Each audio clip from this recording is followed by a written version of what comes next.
Thank you. Thank you, everyone. Thank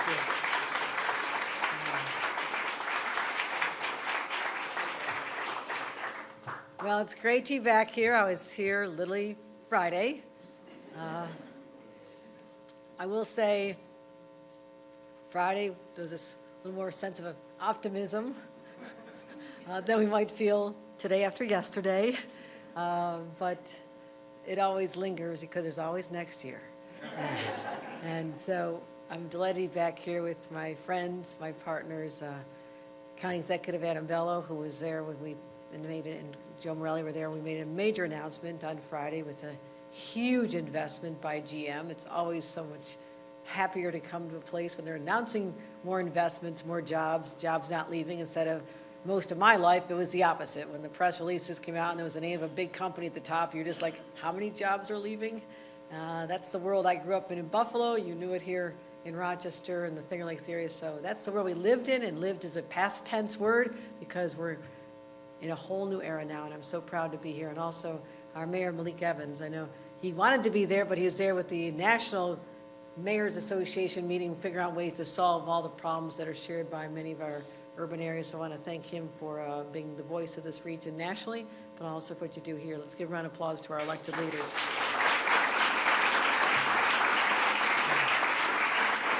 And Ruth Ann Visnauskas, who travels everywhere. We've been in many, many events together, and I'm really proud of what you do. You know, I go elsewhere all over the place. Sometimes I still like that still mentality of a lieutenant governor. You're supposed to, I haven't been to Rochester since Friday. I got to get back. So I travel a lot, but the work that you bring, working with Lenny Skrill, who is a rock star. Let's give a round of applause to Lenny for what he does. You're changing people's lives. I mean, it's as simple as that. We're all put on this earth for a major purpose, that is to improve the lives of others. And you do that every day in your work, and I'm proud to be associated with you and your ideas and implementation throughout the next 4 years and beyond. So we are here last month to announce $10 million worth of downtown revitalization projects, including a 76 affordable housing and supportive housing unit, just like we have at this beautiful facility here with 150 units. I mean, this Upper Falls Square is extraordinary. And Paul, I thank you for all you've done here, and to your leadership team. And I know Gillian Condi's here, and Mark, and just thank you. Thank you for knowing that there's many ways to earn a living, but to change someone's life by giving them the dignity of a good home, which I think is a basic human right, is really transformative. So we are in a different place now, in a very positive place, and I feel really good about that.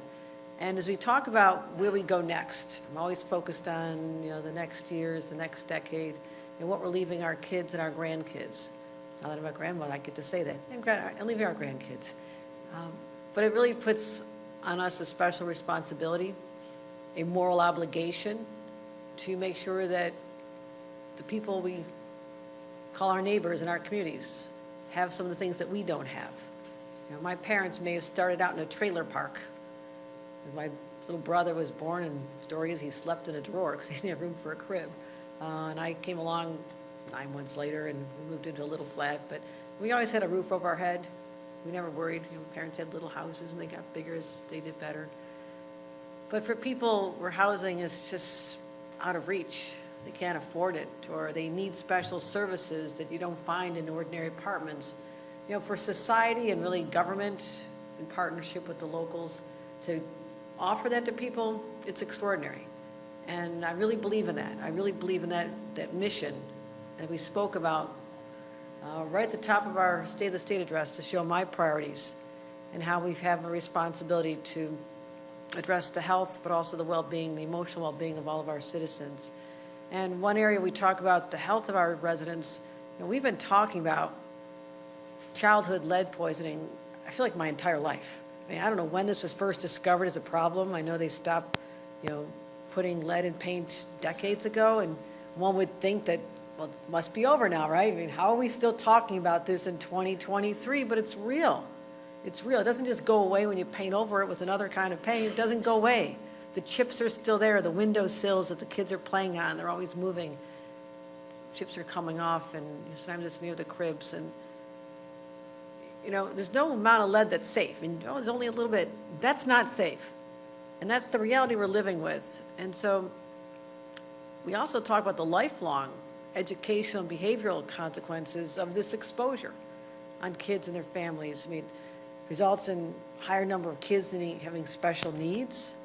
It results in diminished kidney function, pregnancy risk for adults, and it's also economic. It affects an individual, it affects the family, but it's also economic. It's additional assistance needed in school with special ed. It's additional medical costs. It's loss of possible job opportunities. And there's literally a connection between an increase in exposure and lead poisoning to higher involvement in the criminal justice system. So there's a trajectory that is not going upward, it's going down. This can take someone down. It's no fault of theirs.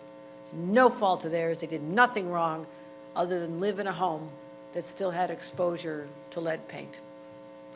So even just down the road in Buffalo, we had 450 kids diagnosed with exposure to lead poisoning, and the data generated was that's going to cost another $94 million over a lifetime in lost wages and social assistance needed. Statewide, 7,000 kids. 7,000 kids in this day and age. Not the first year it was discovered. Decades later, we have 7,000 children who've tested for this high lead levels every single year. It's wrong, but I point out the other areas because I'm putting a spotlight on Rochester for doing it right. This is a shining example of what happens when you have a commitment from your elected leaders and their community partners to say no more. We have the power to change this. It does not have to be this way. We don't have to accept it. I cannot get over what has been accomplished here.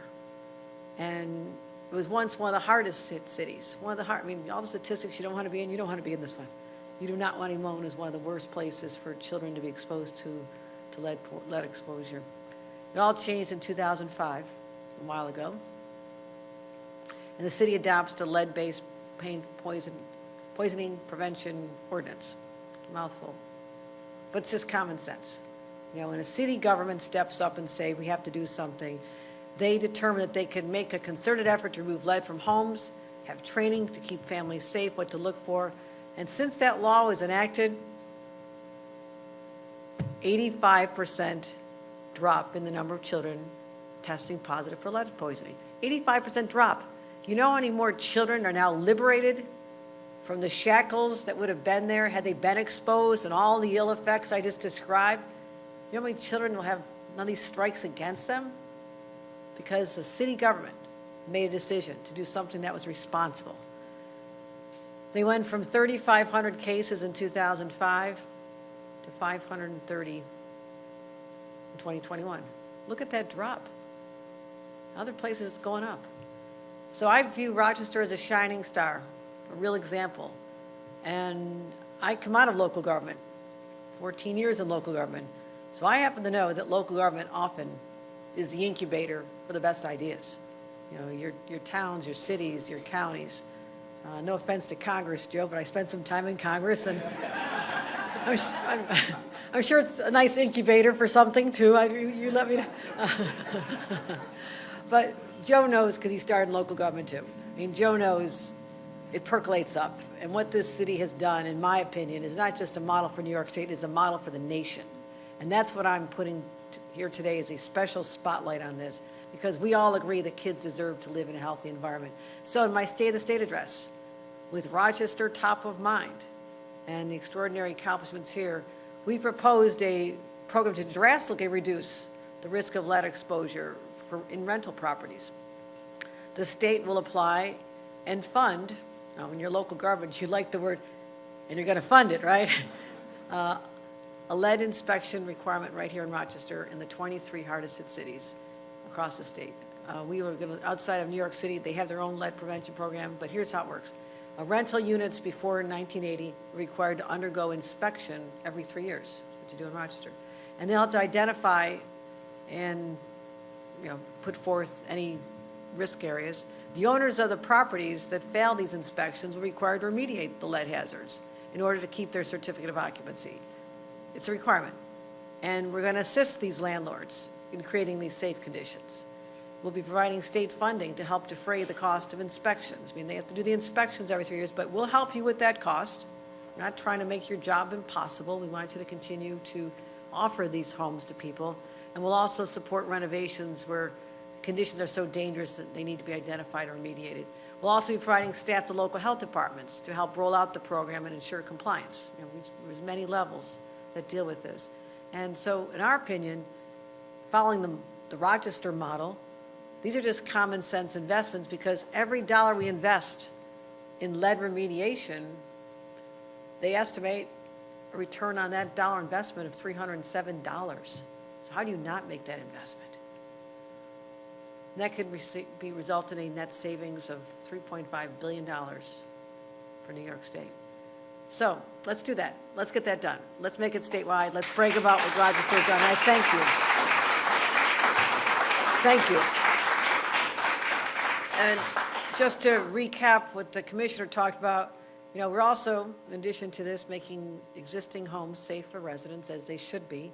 That should never be in question. We also want to make sure that there is equal access to housing, people of all income levels. Because right now, our state is experiencing something quite unprecedented because many of us who are older grew up during that time when we had the brain drain and the out-migration and all the young people leaving. There are a lot of houses, and populations of places like Rochester and Buffalo, they dropped dramatically. So there's plenty of houses, there just weren't any jobs. We started to not have any people. So what has happened now? It's actually really good. The good part is there's jobs, there's investments, there's opportunities. We produce the smartest young people in the nation who go to our great world-class universities right here in Rochester in the Finger Lakes region, our colleges, community colleges, we have the best. So now we have a situation where employers want to come, they want to invest here. I mean, just down the road, we've got to find room for 50,000 people because of Micron. And the supply chain, which is now over in Batavia, just landed 600 jobs there, and there's going to be more in Rochester. I mean, you can't believe what's going to happen here. But now we have a housing shortage, and a shortage in particular of affordable housing. Because the more demand there is, the prices go up. That's what's happened here. I remember growing up in Buffalo not that long ago. Well, the median price of a house was $89,000. And then it went up to $127,000. It's like, wow, it's getting expensive. I think it's double, triple that now. I mean, in such a quick time. So families, their income didn't go up higher at that rate.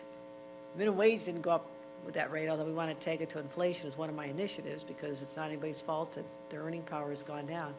But middle-income families, low-income families, they're just squeezed out. And the young people who want to have their careers here, and they're looking for that place to rent or maybe even to buy a condo with their first paychecks, it's not working anymore. And there's other parts that are seeing it worse than others, but as more people discover the joy of living in the Finger Lakes and in Rochester, it's going to get worse. So I introduced what we call the New York Housing Compact. 800,000 units will be built over the next decade. Now that's a fast clip, but I believe it has to be done, or else we're going to lose the battle for the talent. The jobs will go elsewhere if the people they want to hire can't afford to live there or don't even have some place available to them. That's what I'm worried about.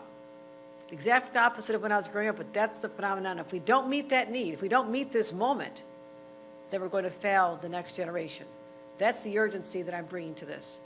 So we're going to help our localities meet their objectives. We're going to help with new funding for infrastructure. You add more housing stock, you need more money for schools and sewers. Again, I know this, I live this, the roads.